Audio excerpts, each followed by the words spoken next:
नमस्कार फ्रेंड्स, आप सभी को मेरा प्रणाम। मैं सरिता राठौर। कैसे हैं आप सभी? आशा करते हैं आप सब अच्छे होंगे, अपना और अपनी फैमिली का ध्यान रख रहे होंगे। फ्रेंड्स, आज की वीडियो हमारी बेटियों के लिए, हमारी बहनों के लिए है, उन नाबालिग बच्चियों के लिए है जो कि एक जब बाल अवस्था से किशोर अवस्था में जब वो कदम रखती हैं तो जो हार्मोन्स का जो बदलाव होता है, उनकी मनोदशा भी बदलती है और काफ़ी कुछ बदलाव उनके शरीर में होते हैं। उस वजह से भी, और जो बाहर का जो वातावरण वो देखती हैं, वो सुनती हैं, वो चीज़ें भी उनके माइंड पर बहुत असर पड़ती हैं। तो मैं उन बेटियों और बहनों और उन माताओं से कहना चाहूँगी, आए दिन हमारे समाज में बहुत सारी ऐसी घटनाएँ घटती रहती हैं कि बच्चियों को, नाबालिग बच्चियों को लोग अपने प्रेम जाल में फंसाते हैं, उनको अपना शिकार बनाते हैं और उनको जाके ऐसी जगह पर भेज देते हैं, उस दलदल में जाके भेज देते हैं जिस दलदल से वो कभी निकल के नहीं आ पाती हैं, बहुत दूर ले जाके।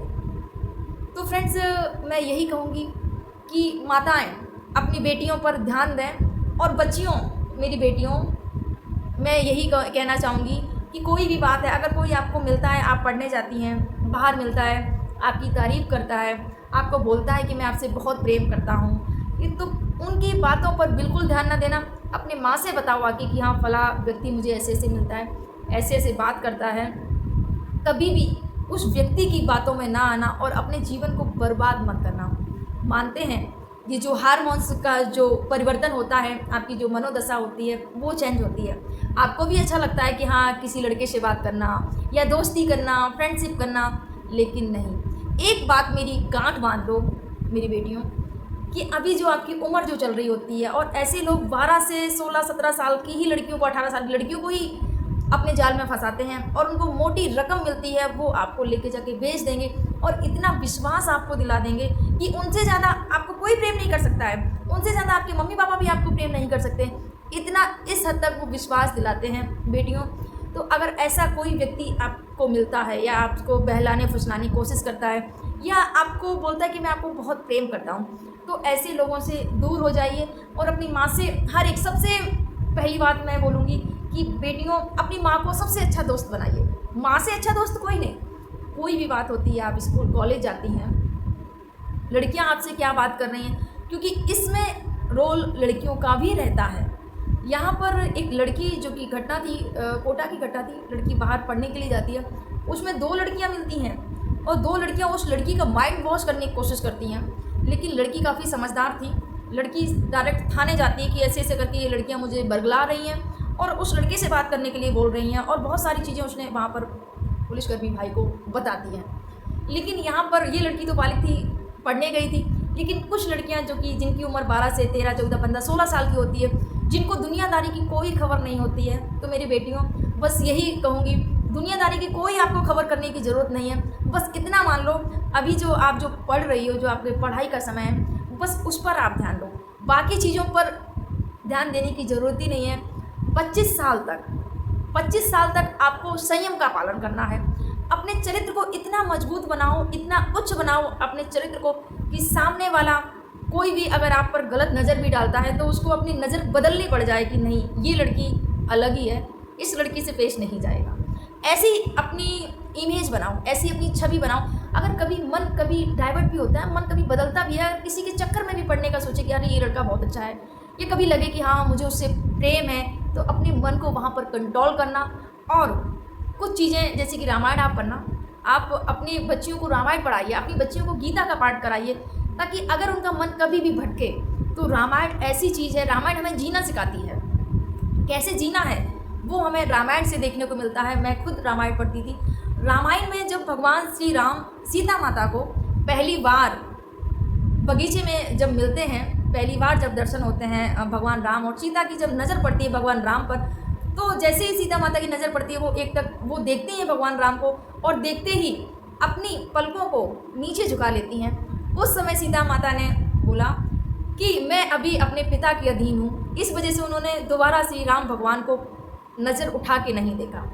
ऐसे ही मेरी बेटियों, जब तक आपकी शादी नहीं होती है, आप अपने पिता के अधीन हैं, और पिता के सिर का ताज वो आपकी इज्जत, पिता की इज्जत आपके हाथों में है, और हमेशा उस इज्जत को बरकरार बनाए रखिएगा। मेरी बेटियों, बस यही कहना चाहूँगी, हमेशा चरित्रवान बनिएगा।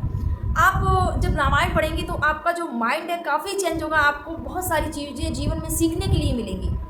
रामायण हमें जीना सिखाती है कि हमें जीना कैसे चाहिए। और एक बात और मैं बोलना चाहूँगी मैं अपनी बच्चियों से कि कभी भी किसी के बातों में आकर कभी भी घर से भागने की कोशिश मत करना।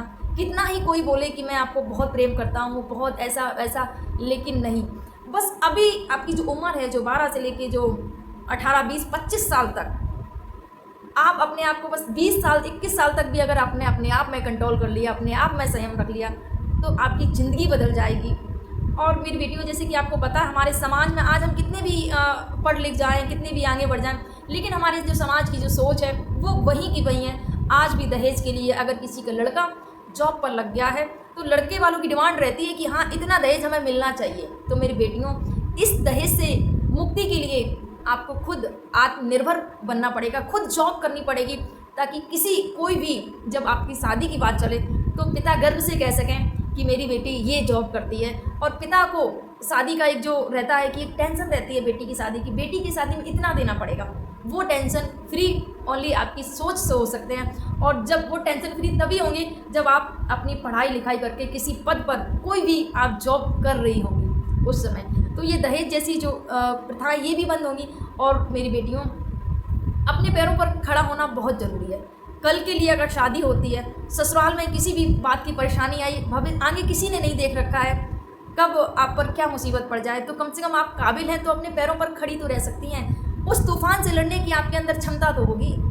ये जब ही होगा जब आप अपने आप को संयम में रखेंगी, चरित्रवान बनेंगी। तो बस यही कहना चाहूँगी बच्चियों और माताओं से, यही कहना चाहूँगी मैं कि मेरी माताओं बहनों, अगर आपके घर में बेटियाँ हैं तो उनसे बात करते रहिए। ऐसे हिचकिचाहट मत रखिए, एक शर्म मत रखिए, नहीं ये बात है हमें बेटी के सामने नहीं करनी है। बेटी आपकी बड़ी हो रही है, बेटी को अपनी सहेली बनाइए। जैसे आप अपनी सखियों से बात करती हैं, अपनी फ्रेंड से बात करती हैं, बेटी से भी उससे हर प्रकार की बात करिए। उसके मन को जानने की कोशिश करिएगा कि उस बच्ची के मन में क्या चल रहा है, आखिर वो किस मनोदशा से गुजर रही है। ये सारी चीज़ें माँ को जानने की ज़रूरत है। और हर पल उसके जो दोस्त हैं उनसे भी मिलिएगा, ताकि ये जो बेटी की जो संगत है वो किन लड़कियों के साथ में उनका उठना बैठना है, उसकी संगत कैसी है, और अच्छी बातें हमेशा बेटी को समझाते रहिए। समाज में बहुत सारे ऐसे उदाहरण आपको मिल जाएंगे कि बहुत सारी लड़कियां ऐसे चंद लोगों के चक्कर में, चंद दिनों कुछ लोगों से मिली और मिलने के बाद में प्यार हुआ और उसके बाद में वो घर से भाग जाती हैं, उसके बाद में रोना ही रोना है। आप मेरे चैनल पे जाइए, मेरे चैनल का नाम है स्टोरी बाय सरिता राठौर। उस पर आपको ऐसी बहुत सारी वीडियो मिलेंगी जहाँ पर लड़कियों की ज़िंदगी किस कदर बर्बाद हुई है किसी के प्यार के चक्कर में पड़कर। फिर वो घर की रहती हैं ना घाट की रहती हैं, बस रोना ही रहता है और पछतावा रहता है कि काश अगर हम ऐसा ना करते तो आज मेरी ज़िंदगी ऐसी ना होती। ये तो बच्चियों की लड़कियों के लिए आज वीडियो बनाए, एक दिन महिलाओं के लिए भी वीडियो बनाएंगे। सोशल मीडिया का दौर चल रहा है, महिलाएं इस कदर शिकार हो रही हैं कि मैं ये सब चर्चा वीडियो में ही करूँगी फ्रेंड्स। तो बस आज का नाबालिग जो बच्चियां हैं, बहुत गलत हो रहा है बच्चों के साथ में, उनको फंसाया जाता है और उनको दूर भेज दिया जाता है वो, ताकि वो कभी भी घर नहीं आ पाती हैं और उनका शोषण होता है, कोठों पर भेज दिया जाता है। बहुत सारी ऐसी घटनाएं हमारे समाज में घटती हैं। तो मेरी बेटियों, बस यही कहूँगी लास्ट शब्द कि चरित्रवान बनिएगा।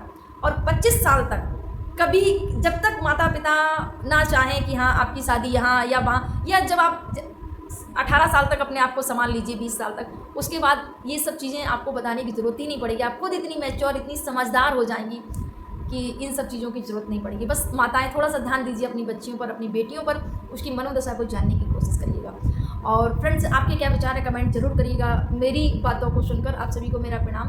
जय हिंद, जय भारत, जय सिया राम।